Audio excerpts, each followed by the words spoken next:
We had two big tag team matches tonight, and I mean big tag team matches. So we're going to get talking to us about WWE NXT coming up right now. You're tuning into the destination for TV superfan discussion, AFTERBUZZ TV. And now, let the buzz begin. What's up, party people?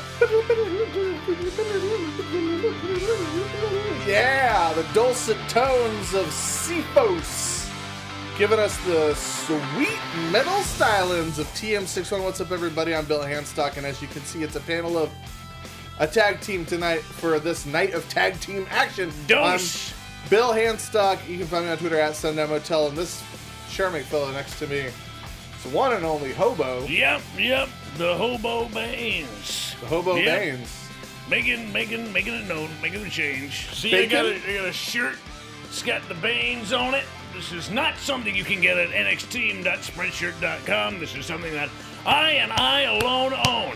And you can buy it off my back for a tidy sum, to be honest. A reasonable sum, yeah, let's be honest. Signed, and with a little bit of my DNA in it. And that is priceless. Well, I'll tell you what, you are never the banes of my existence. Well, thanks, but It's always a pleasure to be here with you. Mark B. Donica is on assignment. He is not with us this evening. Ladies and gentlemen, we tried to get more people on this panel tonight. people have got lives, and they're busy, and they got things to do. I'm still trying to wrap my head around the fact that people have things to do. What? On a Wednesday. On a Wednesday? Yeah. I mean, I can understand being in the Solomon club Grundy. on a Tuesday, but come on, it's Wednesday, NXT is on, and we're covering it live right after the show airs on AFTERBUZZ TV. We're live, Tweet Daddy. it to your friends. We're full of energy tonight. Yeah. Vinegar. And Vim. And coffee. He's full of vinegar. I'm full Yeah. of Vim. And we're going to talk about WWE NXT without any further delay. We are once again emanating from center stage several weeks ago in Atlanta, but the show that we watched, not us. We are in Los Angeles. Yeah, I wish we were in center stage. I hear that there was a foot of snow in Atlanta, and everyone freaked out. Holy smokes. Yeah. That's, wow. That's a lot. I mean, it's more than we get here Well, in sunny California. well, yeah. Heard in Tennessee it's going to be cold. That's weird. We start off this week with one of the aforementioned big tag team matches, and it was, you know what? We thought we were going to have to wait a slow burn to see these two teams go up against each other, but we're getting the first match right now between Heavy Machinery against Tino Sabatelli and Riddick Moss, who have no team name. I don't know. S&M? Yeah, I guess. Yeah. Team S&M. Yeah. Yeah. I mean, consenting adults, everybody. Absolutely. Yep. I mean, they seem very committed to each other. They've been in this tag team now for, it's got to be more than a year. Yeah. Maybe closer to 2. So they're committed to each other and this team. Moss is the sub, right? I mean, I would kind of imagine. Okay. I mean, Sabatelli drives, so... I mean, it's his car. It's their car, but it's his car. It's his car. Moss has a minivan that they drive on the weekends. Windowless. But Sabatelli and Moss, as everyone can recall, a few weeks ago, one of our favorite things that ever happened was the Tucky! The Maserati attempted movement. Yeah, she's going to pay up this Maserati real quick. They're not heavy. They're lightweight vehicles. They go really fast, which means they got to have less weight on them. He was picking it up ass end first, though. The Maserati, that's where the engine is. So after you can secure the weight of the engine, you can move that around. You can move the whole car. That's not that hard. Yeah. Yeah. And you look at Tucky. Look at him. He's also almost got perfectly round. An engine, Otis, not Tucky. Yes, Otis. Yeah. Sorry. It's okay. It's that head injuries. Otis. Asa! Asai. He's almost perfectly round. Yeah. Yeah. He's like a bowling ball. Kinda. Just as dangerous. It's like a bowl. Like if you could feed a bowling ball meat. Yeah. It's kind of like a gerbil that's just gotten out of hand. Oh, yeah, no, he looks a lot like a gerbil. You're right. Yeah. Or a guinea pig. Sure. So Moss and Sabatelli going up against Heavy Machinery because Otis took offense to all the jaw jacking when they could be getting it on right now. They didn't get it on in the parking lot. They got it on in the ring tonight. Consenting adults. Yeah, later on they'll get it on in the parking lot. But this match ruled. This is good. We loved it. As you were saying, Tucker Knight finally has his role on the team. It felt like it finally clicked for him. It was like, well, I think he's been the big guy for so long. Now he's got a partner who's equally as big as he is. He's kind of like, well, what do I do? Are we just both big? No, not necessarily. You're a bit leaner because you're taller. You can move faster and a little bit sleeker. So you see him doing a little bit more amateur wrestling, a little bit more going to the mat, and then a little bit more aerial tactics, which sort of separates him from Otis Dozovic. He's the high flyer. It's weird. There's like a foot of difference between the two. But just the weight difference, or not the weight difference, but how it's just the weight distribution is so much different that now you've got a guy, he can be the fast one because he's got longer limbs. Yeah. When you got short limbs, there's only so much work you can do to actually get speed up. Yeah. Unless you're rolling, Yeah. which they need to do like a bowling ball spot with Otis. Well, we did see the caterpillar tonight. It's Which a big is cat. very good. Yeah. Big yellow cat. I mean, it was like the worm, but like it was mostly just rolling. So It was just the energy moving through him. Yeah. it's very impressive, though, especially because he pops up at the end of the caterpillar instead of just doing the dumb like hoo chop. Yeah, he pops up and does a big jumping elbow. It's big. That's a lot of weight coming right down on you. That's a lot of Otis. A lot of Otis. Heavy on the Otis, light on the Milo. Yeah, he's a lot to love. I think that whole team's a lot to love. People enjoy watching them because they're just something different. And then you've got Moss and Sabatelli, who are as confident as they can be in who they are and what they bring to the table. Pure athletes, and they bring pure athleticism with them. But tonight they were outmatched in power, and they were outmatched in fun. These guys were having fun with them, making fun of them, and they were sort of powerless to do anything about it. Yeah. That was until the very fast finish. And if you blinked, you missed it. Even I myself missed the end of this match. Had to go back and look at it a few times.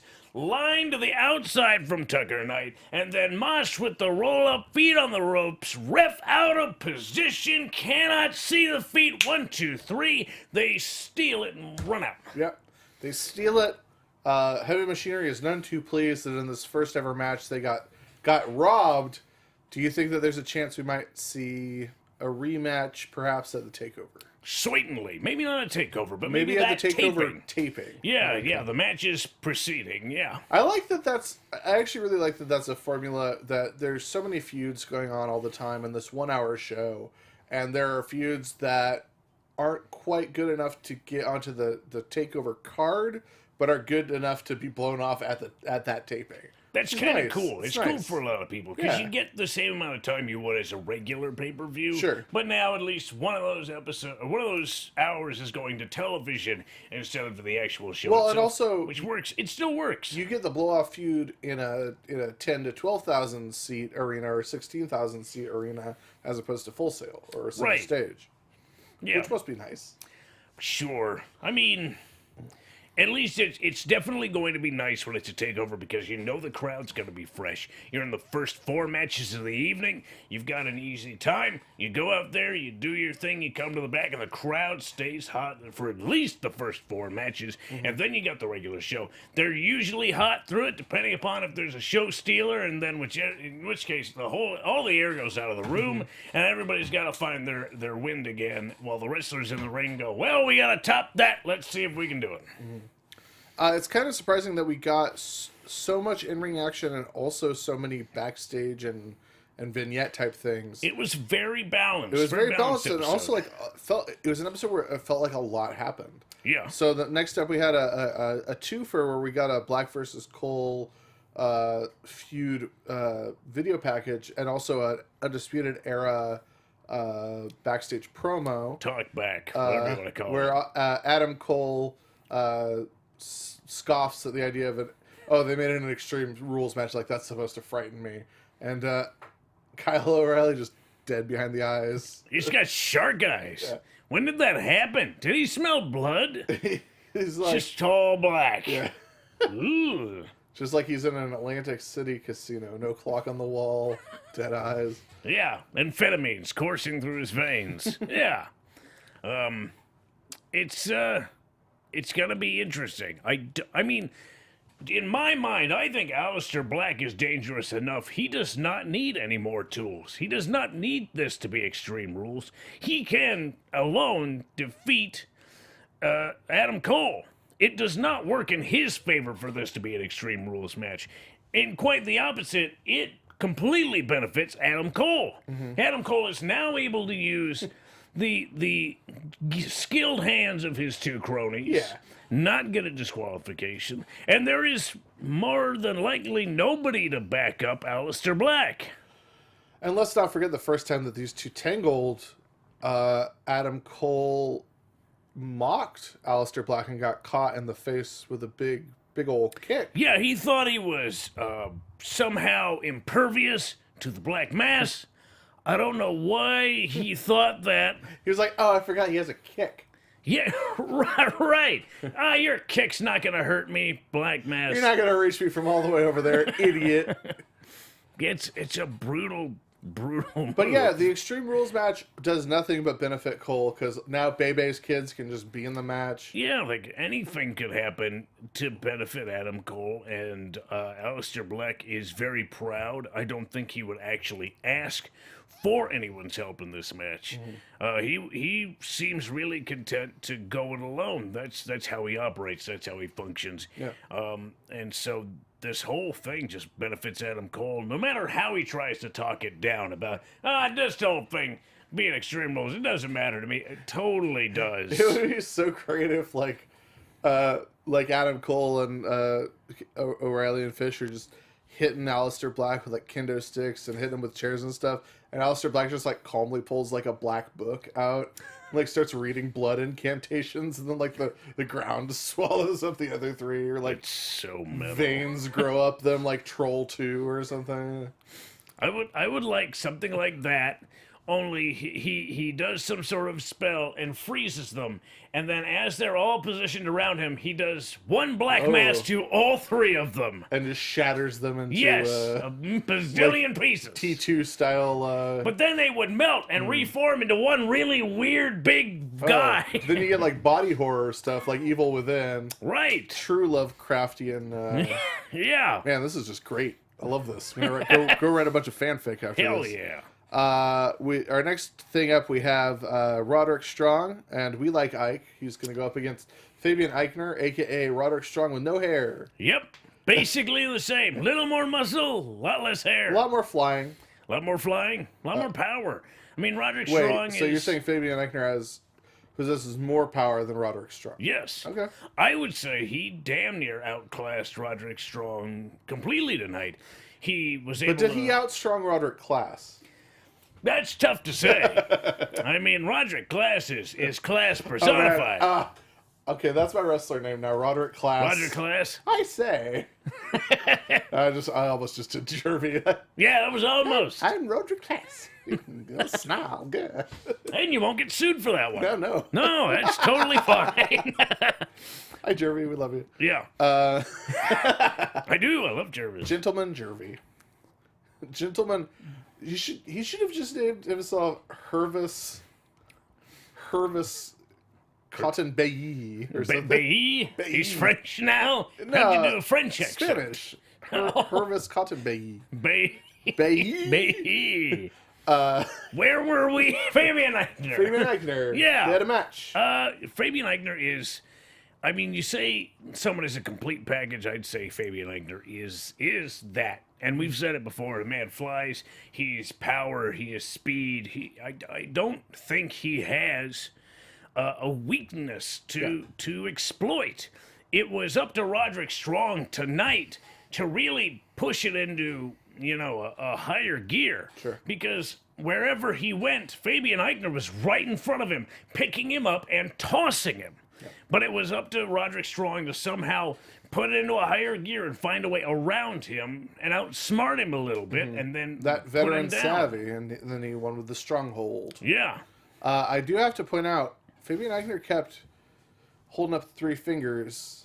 And you know what? Was it the German 3 or the American 3? I think it was the German 3, but I can't remember. Isn't he Italian? But Eichner. Right. Things get a little funny. North Italy's a very interesting place. All I know is he kept holding up 3 fingers. I don't remember which 3 it was, but he kept holding up 3 fingers. Is he gunning for a spot on Grapple Dads, the 1s and 2s? Ooh, and he's 3. Oni and Tui, and Ike makes 3.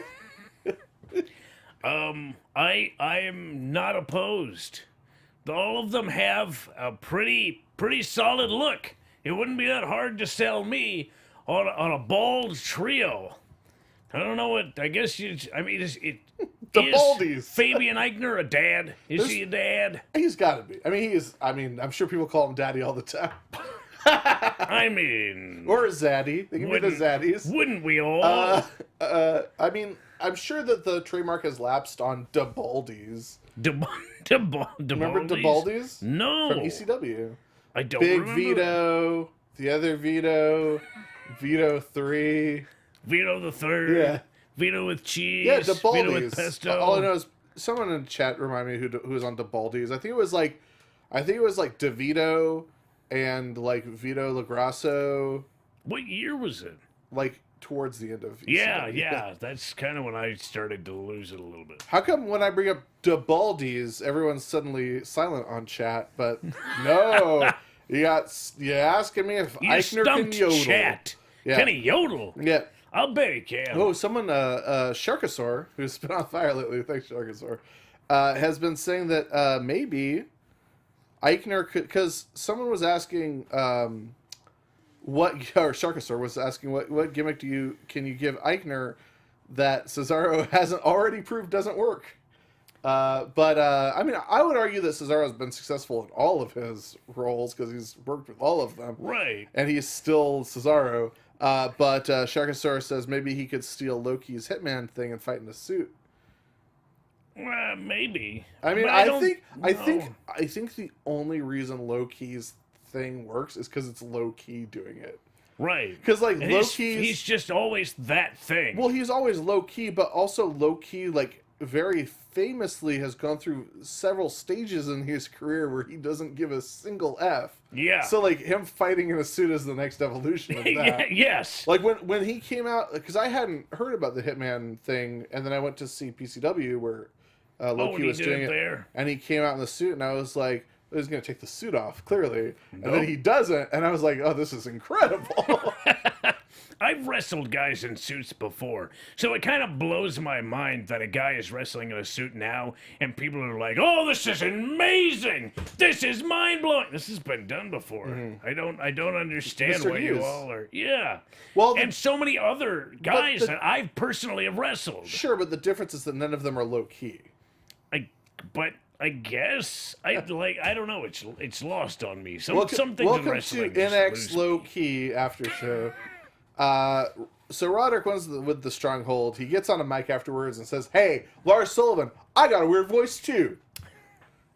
He calls out Lars Sullivan, and that's he wants Lars. It's fine, yeah. He wants to fight him. He set up the whole thing. He said to sort of reveal at the end what it was that he wanted, and I don't think I was expecting him to just straight up call out Lars Sullivan. I'll give it to Roddy. This is one of the stronger promos that he's happened to cut, and I think he was feeding off the energy of the crowd. And maybe that's what he needs. Maybe he just needs the energy of the crowd in order to kind of get the vibe in his body right. Mm-hmm. Some people need that. Some people can't really do it backstage because it's cold, and that's tough. You need the energy of the audience to really focus in on what it is you're trying to say and the vibe you're trying to put out. And if you want to say that you want to take on a monster, that's a whole different vibe.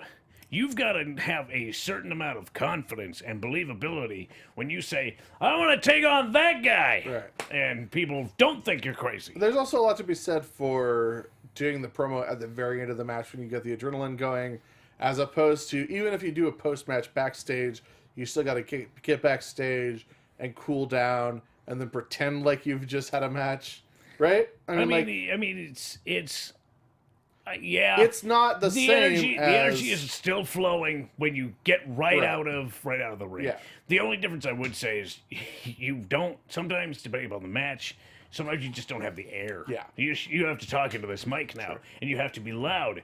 And for me, the most difficult thing in a wrestling ring is speaking, because so much of my air is devoted to that, and when I've just been busting my ass for 20 minutes, I can't always hop out and go, so just give me just should have been, yeah, you get that high pitch. Yeah, it's brutal. I gotta say, you recently posted on Facebook your first ever on-camera promo that you did. Yeah. It's great. Thank you. Terrific. Yeah. It was came weird. Out of the womb fully formed. I don't know. Also, great production value on that. That was Ryan Katz. Sure. Ryan Katz did that. Like, I was like, oh, there's like picture in picture of all the stuff he's talking about. Yeah. That was all Ryan Katz. Go to Hobo's Facebook page. But it was really crazy after cutting that promo, people going, yeah, you remind me a lot of Jake Roberts. Jesus Christ. Settle down. Not even like 6 months into this. You're like, look, my character's on heroin, but... was really chill. It was really chill back then. Yeah. That we've had in the past months, people wondering when TM61 is going to come back. We played their music at the top of the show. We assumed they would just come back and come back into wrestles. Yep. But it turns out they had a really good plan for bringing them back. They're going to give them the full multi-part career documentary package like we saw with Finn Balor, like we saw with Roderick Strong, that eventually got made into like half-hour WWE Network things. This is terrific. This is the first part of that. It started off with them basically being the male version of the Iconic Duo, where they're goofing around, being Australian, being really likable, being really goofy off the cuff, and it's by a factor of 1,000 times the most personality we've seen out of these guys, and instantly get you on their side. I like that they were giving us all the rough cuts of their stuff, because I know these guys personally and professionally. I've met them in Los Angeles many years ago, and they're really great guys. I love Australian people because they really have the sense of humor of the British mixed with the California laid-back attitude, because everything's a beach and the sun's out, so I complain. Yeah. It's great, and I think these guys have a lot of natural charisma that's really hard to tap into, because there's this separation between who they are outside of the ring and who they are inside the ring. Inside the ring, they kick ass. They are brutal and no limits type wrestlers, but outside they're really chill guys. So it's weird that both of these dynamics can exist within two individuals, let alone one. It's kind of hard to believe in one, but in two. But it's just they know each other so well that it cultivates this sort of attitude in each other. And there really is no better way to get that out than with rough cuts of everything that they're supposed to do, but then they end up just showing their personality, because that's the kind of guys they are. They're just fun to be around. Yeah. It's also great to know that they have a really interesting story that features like Harley Race and lots of cool things. Australian wrestling has had a really interesting kind of arc. There's more wrestling now in Australia than there has been ever, and it's very interesting to me how Australia functions in that there's not a lot of veterans, so it's a lot of people who love wrestling who keep working on wrestling themselves. It's a very self-starting kind of atmosphere. If you want to be a wrestler, you got to go out there and you got to get it yourself, which is exactly what they did. They thought to themselves, well, we've been wrestling here in Australia and we're doing okay, but we really want to learn from somebody who's going to actually teach us wrestling. Sure. So you go see Harley Race. Yeah. You go see the man. It's hard to do much better than that. Yeah. And that's a camp I know a lot of people have done, and I've been tempted time and again. And who knows, maybe this year I'll go to the Harley Race camp. So William Drake has chimed in to let us know who the Baldies were in ECW. Angel Medina, who we don't really know. Okay. Vito LaGrasso, Big Vito, Yep. Wardress. Tony DeVito in ROH and elsewhere. Okay, DeVito and yeah. Loke, the Carnage Crew. Yeah. And also did like a bunch of, I think he was Nacho Libre on like the WWE ECW. Like he's done a bunch of like underneath work, and he's Just run a solid extra he's hand. he's run a school in New York for like ever since ROH has been around. Okay. Vic Grimes Oh, Big Vic, yeah. and Red Dog, aka Rodney Mack. Oh, yeah. That's the blackout player. Which is, by the way, I said as much on McMahonsplaining this week, but that would be my dream, like surprise appearance on Raw 25 would be Rodney Mack bringing back the White Boy Challenge. Oh, yeah.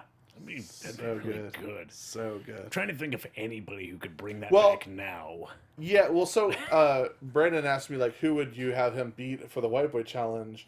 And I was like, well, if Ellsworth was still actively on the roster, Oh, yeah. absolutely Ellsworth. Yeah. I wouldn't bring back Ellsworth for that on Raw 25.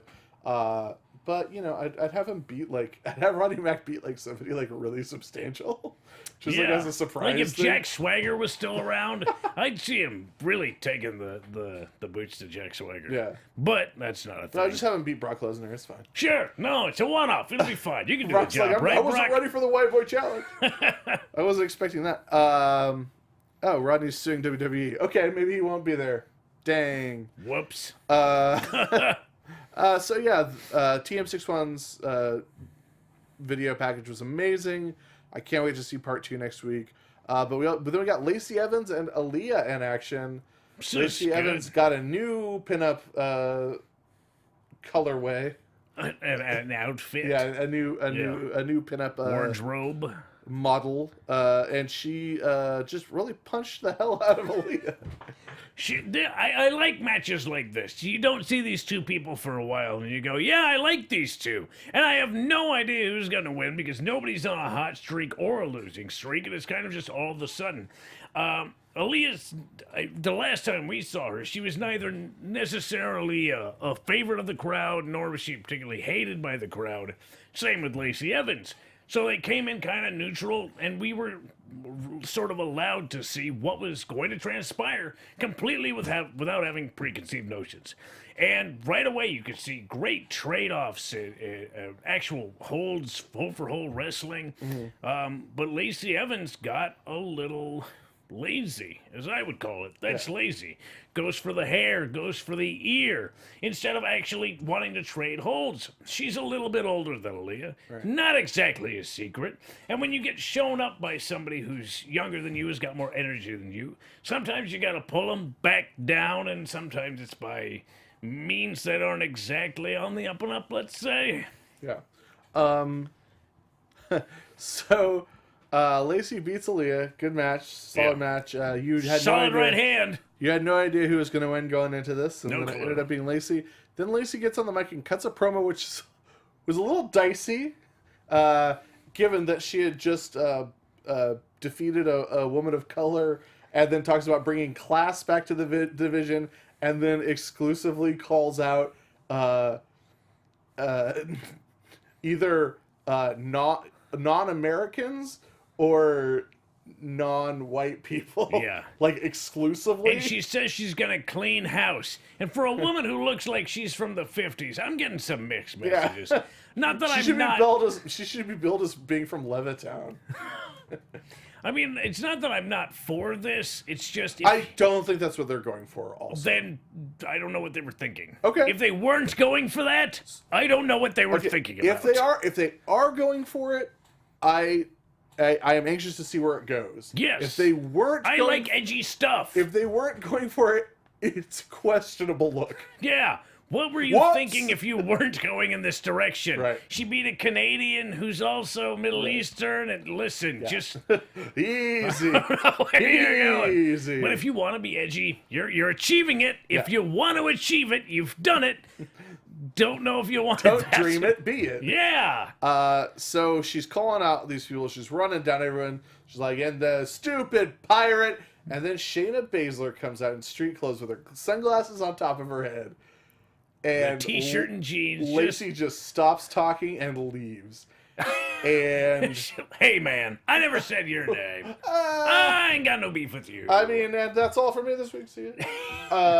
And then Shayna Baszler like walks her down.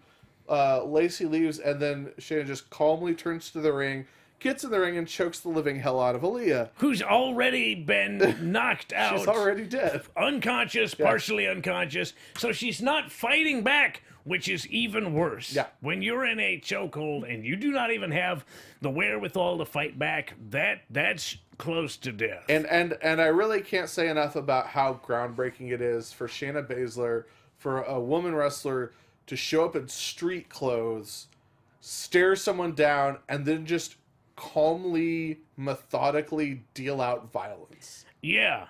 Like, you don't often see a lady Nikki serial Cross killer. basically always wears street clothes, but it's also her ring gear. Right. This is clearly not Shayna Baszler's ring gear.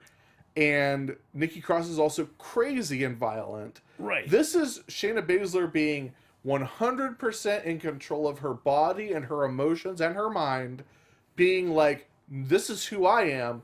I want to hurt a defenseless person to prove a point. She's Hannibal Lecter. Yeah. Yeah. It's really, really great. Like, her pulse never went above 90 the whole time. You know, if you want to assert somebody as being dangerous and unpredictable and completely calm, it's that sort of mixed idea that really makes people uncomfortable, because crazy is easy to swallow.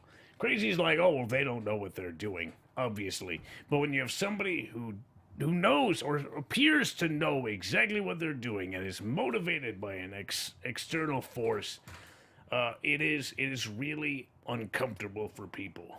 And I think that is exactly what this is producing.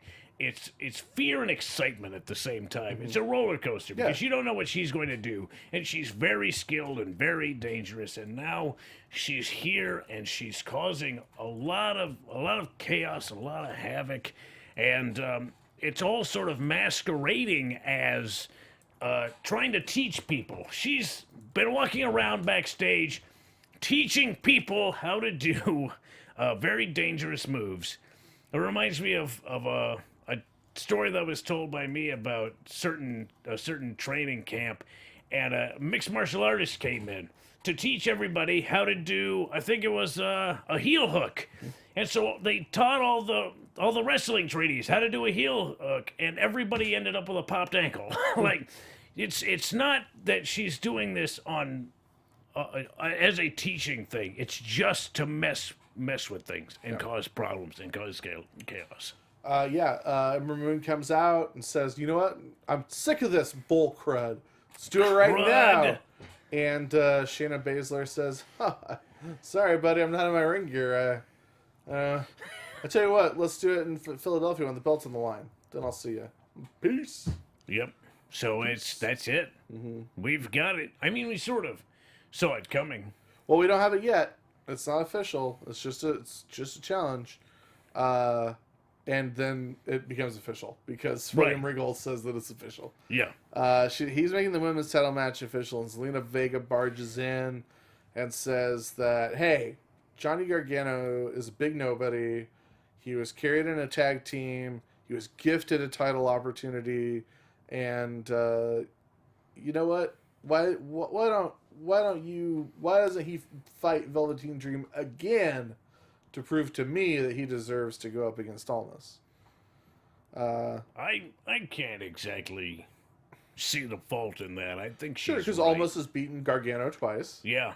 And so why shouldn't Yeah. Gargano have to beat And Dream got the rug pulled out from under him. Yeah. We don't even understand why. They've never addressed it. But Dream did get a chance one-on-one last week to make good on that. Like, Dream got the rug pulled out from under him, but he did get a better advantage than anyone else. True. To say, like, look, I want another shot at what I was denied. Give me one-on-one with one person only one person I have to worry about. Yeah. And then I'll get the title match. So yeah. How long do you think it's going to be before Velveteen Dream is officially babyface? It's a difficult position. It's like, I think he's just always going to be a Velveteen Dream. Well, right. It's Tyler Breeze. Right. People love him. They love to hate him. They love him being him because you get the full gamut of expression. You get to laugh. You get to be excited, and you get fear, all from one individual. And he is motivated by external forces that go beyond things that happen in professional wrestling. So depending upon whether he's matched up with somebody that the crowd likes, he'll be the bad guy. If he's matched up with somebody the crowd hates, he'll be the good guy. Yeah.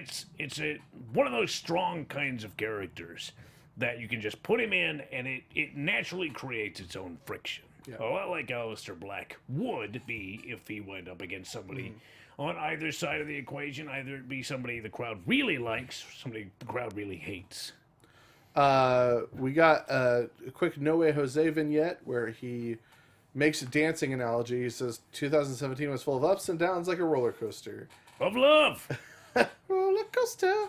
But he's going to keep having fun next week when he makes his 2018 debut. Cool. Been a while. Who should he debut against? Well, it's tough to say. Maybe Eichner. Why not? Sure, why not? And then Johnny Gargano comes to the ring and cuts as fired up a promo as Johnny Gargano can cut. I mean, he was as fired up as I think he could He get. was an 11 on the Johnny Gargano scale. On the Johnny Gargano scale, Yeah. he was at 11. Yeah. He was about a 4 on the Ric Flair, but on the Gargano, he was up to 11. I wouldn't say he was a 4 on the I don't know. Once you see where Ric Flair's But he 10 was, is, but you he know, was oh, hot, God. Daddy. And he says that he's not a fluke. He's not a loser, which is totally something that a winner says. He says he's going to prove it to everybody when he beats Almas for the title at NXT TakeOver Philadelphia. He's not a loser. Believe him. He says he's the next NXT champion.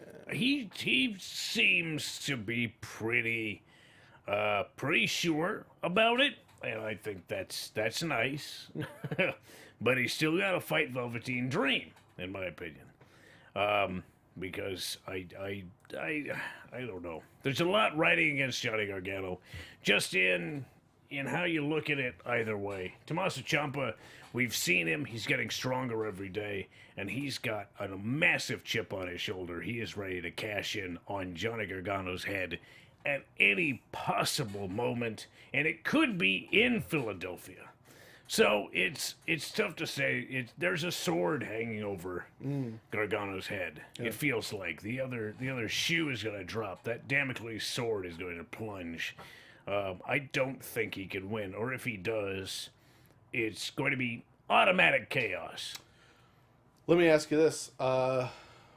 Jumping ahead to news real quick. On Tuesday, it was announced that Candice LeRae was one of the several who have signed and have reported to the Performance Center. Sure. Do you think it's possible that... Okay, what do you think is more likely? Candice LeRae showing up at TakeOver to even the odds with Zelina Vega, or Tommaso Ciampa showing up at TakeOver to ruin Johnny Gargano's world title shot? What to you is more likely to happen? It just depends on which way they both decide things to could go. happen. Right, because LeRae could come all out, of them could take happen. out Vega, and then Tommaso comes out, Right. who was the ace in the hole. If you look at Johnny Gargano winning the championship, you automatically have like 3 people in line to take him out. Sure. So that would be interesting if he won, because it would be instant chaos for him, and he'd be in over his head like a good babyface would, just completely having to dig himself out of a hole. But if you wanna see like the 2-on-2 match, you're not going to get a title shot out of that.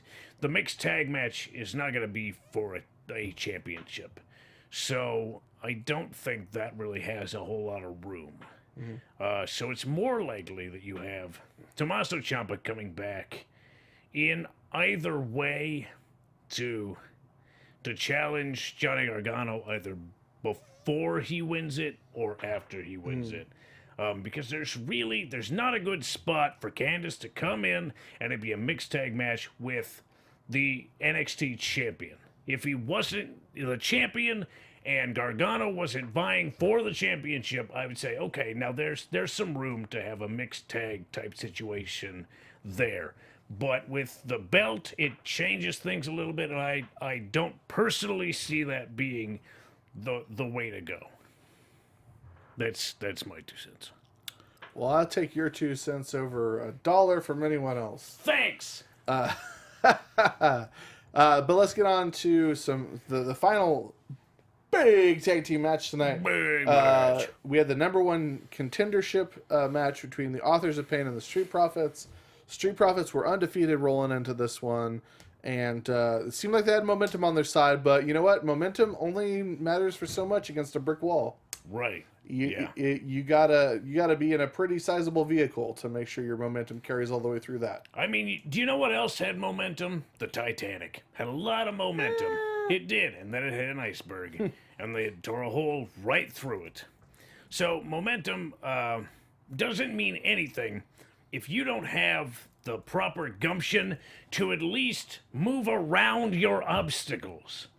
And I think, in my opinion, that's what the Street Profits did tonight. They tried too hard to fight the Authors of Pain head-to-head, and that's a mistake commonly made by a lot of folks who are even bigger than they are. The Street Profits are not oversized gentlemen by any means. And the Authors of Pain, I think, are bigger than we've ever seen them. I think they put on 25 pounds of muscle apiece. They are enormous right now. And the Street Profits this is their first major stepping stone. Like, they've beat some pretty good guys, but now this is the Authors of Pain. Yeah. This is something completely different. Well, Street Profits came out in their spectacular Seth Rollins style White Ranger colorway. They felt, I'm sure, like white knights coming to save the day. They were the heroes.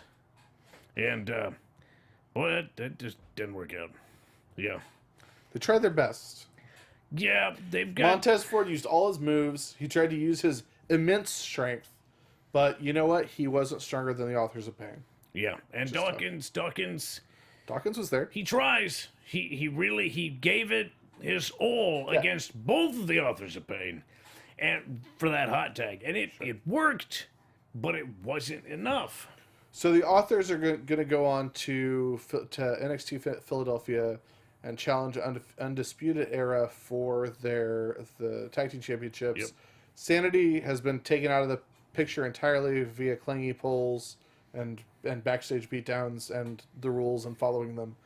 Well, I mean, they don't necessarily follow the rules. Right. Sanity becomes sort of a victim of the rules sometimes. Sure, yeah. Well, Bobby Fish said that they make the rules and you follow them. Yeah, they say lots of things. They do. They move their arms a lot. They do. So, Authors go on to Philadelphia. Regardless of whether the Authors are victorious in their attempt to capture the titles or not, doesn't it feel kind of like there's not a lot more the Authors can do in NXT, regardless of... Yes, I mean, it's sort of like they're operating on what feels like borrowed time. It's kind of like, you guys shouldn't be here anymore. Yeah. So what are you going to do while you're here? Well, it's not that they're better than this. It's just... I mean, there's only so much you can do as a tag team before you go, well, we won it, now we're going to maybe win it again, and what does that even mean? What does your second tag team title reign actually mean in furthering who you are? And I don't think it necessarily is going to further them. It doesn't benefit them to actually win. So it's a tough situation. They still seem like they have the fire. It's not as though they, in particular, are low on energy or don't feel like kicking ass and taking names. They do. They have all of that. But it's just when you're passively sitting back, you go, what do they have to gain? Yeah. And unfortunately, it just doesn't seem like they have a heck of a lot to gain. Well, let's go ahead and move on to some AfterBuzz TV news. AfterBuzz TV News. We got 3 big signings announced for the Performance Center, or at least for people who have reported to the Performance Center. WWE has signed Ricochet. They have signed War Machine of Raymond Rowe and Hanson, or Warbeard Hanson if you're nasty, and Candice LeRae, the Mrs. Johnny Wrestling. Yep. We've already seen Candice LeRae a bunch of times on NXT television. We saw her in the Mae Young Classic. She made it to the quarterfinals. Was one of the real standouts of the whole tournament. Has been on NXT television a ton. Do you think Candice LeRae appears in the Women's Royal Rumble match, or does she simply go back to NXT? Now, NXT has a Or does she debut in the Women's Royal Rumble match, but then go to NXT from there? I don't know. My concern is they have so much talent at the Performance Center. They really do. These people who have more experience are coming in and sort of cutting the line. Sure. So they get thrown right to television, which, I mean, it doesn't matter, but it matters. You know what I mean? So I don't necessarily want to see her debut at the Royal Rumble. That's a spot for somebody else. We're reading the tea leaves a little bit in the chat here. A couple of people have brought up that the Ricochet signing and the War Machine signings were announced via the NXT Twitter, whereas the LeRae signing was announced via WWE's main Twitter account. Yeah, I don't know. That's a tough one. I think that's probably a function of the fact that Candice LeRae has been on WWE television a bunch. Right. Whereas Ricochet and War Machine have not been seen at all by the WWE Universe. Right. Like, not even in the system. Like, Yeah. they were never anything. Sometimes you can't read too much into this. Corporations are enormous machines, and sometimes things end up over here and other things end up over here, and there's not a real reason or function for it. It's just how things shake out. But I think I honestly feel like War Machine has the potential to go straight to the main roster, since the main roster is so tag team depleted. Yeah. And War Machine are big, and also Killian Dane exists in NXT, and Hanson looks a lot like Killian Dane. They can do the mirror.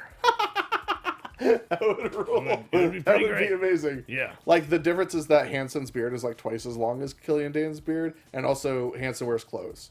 Whereas Killian Dane is completely nude. Well, no, I mean, Hanson just wears the belt and the skirt, and so does Dane. I mean, really, there are very minimal differences between the two. Like, they don't even have, like, there's not even tattoos.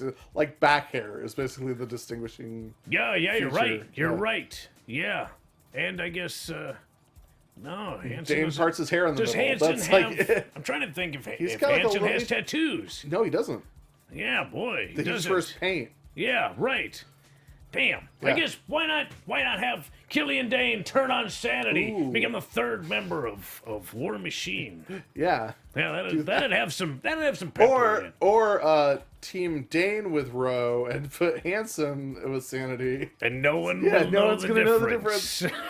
That'd be a good house show spot. But Ricochet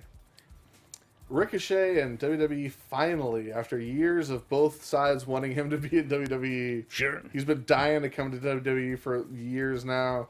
He's a guy that, much like Cody Rhodes, much like Kenny Omega, much like the Young Bucks, could stay on the indies forever and write his own check and pave his own way and make a ton of money, but that is not what he is interested in doing.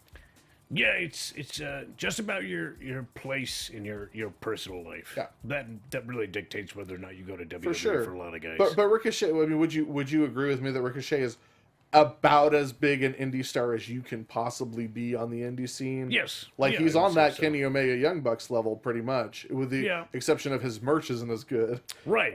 Right. But he has no interest in doing that anymore. He wants to be in WWE. His roommate Apollo Crews has been in WWE. That's where he wants to get to. Yeah. And he's here. Okay. Good for him. Do you think he's going to go to 205 Live? You think he's going to be in NXT? It's really hard to say. It just depends on their commitment to 205 Live. I watched Apollo Crews wrestle this week. And I could tell automatically looking at him that he's put on more size. All of a sudden, he's decided to put on more size, and all of a sudden, he's doing more power stuff. And I think it's in an effort to differentiate him from the cruiserweights because it was kind of close there for a while. You kind of look at him and go, well, he could go cruiserweights or he could go heavyweights. And it looks like they're trying, he specifically is trying to differentiate himself from the cruiserweights. But there's so much NXT talent right now on television that could immediately go to 205 because they're not necessarily heavyweights. But you have to make an argument that an individual has the ability to beat others who are of a larger size. And it's tough in NXT because you can't make that argument as often. Yeah. There isn't enough to test your mettle against in NXT to really show I can face the big guys. It's a challenge in independent wrestling. A lot of guys are really small. I specifically want to wrestle big guys so I can show that I can fight with the big boys and potentially get some sort of look at by WWE. Sure. Like that is my function and role at this point in my career. Right. And we're going to have a lot more to say about all these signees in the future, but we are way out of time. Yep. So we got to get out of here. Hobo, tell the people, the lovely people, where they can find you and what you're up to. Well, you can find me on the Twitter and the Instagram at TrueHobo. This Saturday, I will be in Mesa, Arizona at the Nile Theater for Championship Wrestling from Arizona. That's on local television. If you yourself are in Arizona, and go to nxteam.spreadshirt.com for the merchandise. Get it? Yeah. NXteam.spreadshirt.com. Indeed. Indeed. And check out Mark Donica at Mark B. Donica on the social media. We miss you, Mark. We can't hold a candle to you without you here. Miss you. The nights are so cold. Check out X-Pac12360. Today we had Scott Hall on. Really great conversation, as you can imagine. Scott Hall. I mean, come on, why aren't you watching it right now? And check out me on all social media at Sundown Motel. Check out uprocks.com, uprocks.com/prowrestlingwithspandex.com. We just put up a new episode of McMansplaining today. It's our new podcast. It's got Woke and Matt Hardy on it. We ask him about all sorts of fun stuff, Lake of Reincarnation talk, etc. And we'll see you next week, everybody. Bye-bye! From executive producers Maria Menounos, Kevin Undergaro, Phil Svitek, and the entire AfterBuzz TV staff, we would like to thank you for listening to the AfterBuzz TV network. To watch or listen to other after shows and post comments or questions, be sure to visit AfterBuzzTV.com. I'm Sir Richard Wentworth, and this has been a presentation of AfterBuzz TV. Buzz, see you later. The views expressed herein are those of the hosts only and do not necessarily reflect the views of AfterBuzz TV or its owners or principals.